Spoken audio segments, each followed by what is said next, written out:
Друзья, приветствую вас на канале Словения с Хельга White. И перед тем, как мы начнем обсуждать новости уходящей недели, призываю вас подписаться на мой канал, поставить лайк этому видео и поделиться своим ценным мнением в комментариях. В октябре Словению планирует посетить 19-летний барон Трамп, сын американского президента Дональда Трампа и Мелании Трамп. По неофициальной информации, барон прилетит со своим словенским дедом Виктором Кнаусом. Ожидается, что это будет частный визит без официального статуса, с целью познакомиться с разными уголками Словении. Барон свободно говорит на словенском языке, что во многом заслуга его деда и недавно ушедшей из жизни бабушки Амалии Кнаус. Слухи о его визите ходили уже давно, но наконец-то они официально подтверждены. Сами словенцы с нетерпением ждут встречи с бароном Трампом. Российская теннисистка Мария Шарапова продала свою виллу словенскому баскетболисту Люке Дончичу за $25 миллионов.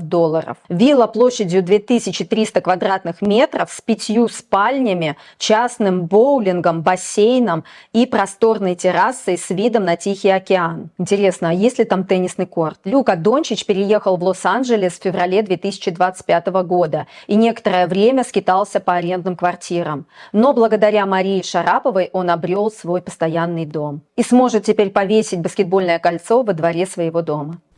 Друзья, если вы планируете переезжать в Словению и вам необходима помощь в аренде жилья, а также помощь в оформлении всех необходимых документов, не стесняйтесь, пишите мне на электронную почту helga329@gmail.com.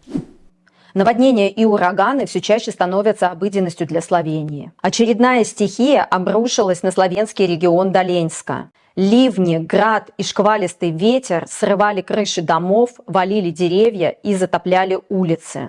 Больше всего пострадал город Новоместо. Синоптики предупреждают, в ближайшее время новые катаклизмы неизбежны.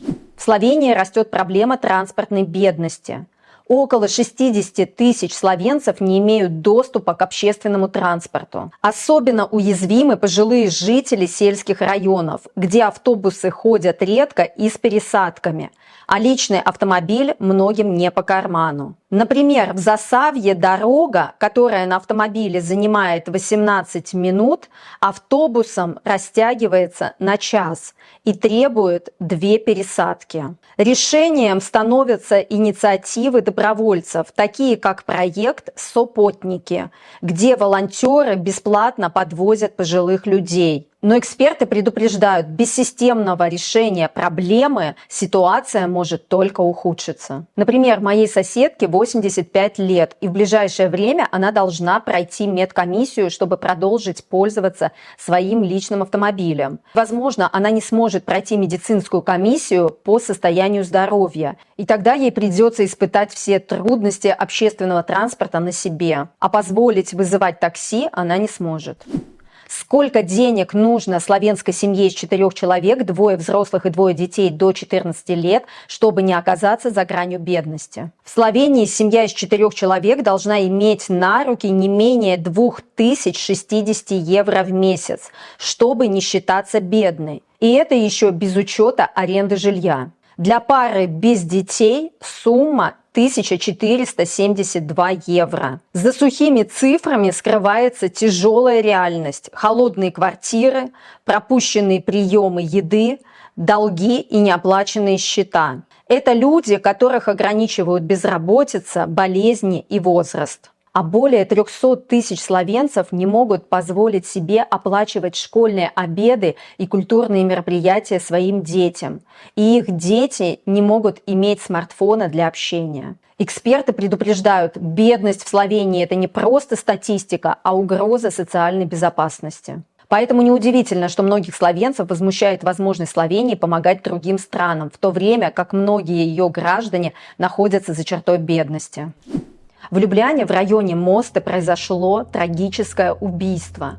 В час ночи в полицию обратились соседи. Полицейские на месте обнаружили тело 46-летней женщины с множественными ножевыми ранениями. Предположительно, преступление совершила ее несовершеннолетняя дочь. Дочь задержана, и сейчас ведется расследование. Эта новость всколыхнула все славянское сообщество. Под этой новостью в Фейсбуке разгорелся страшный спор. Многие славянцы говорят, что эта трагедия произошла из-за неправильного воспитания, что якобы современным подросткам слишком много позволяется.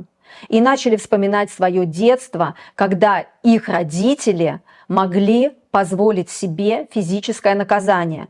И вот, посмотрите, нас наказывали, и мы выросли нормальными людьми. Мы, конечно, не знаем всех подробностей, что за конфликт случился в данной семье. И не обязательно это могло произойти из-за отнятого телефона. Возможно, у девочки были психологические расстройства.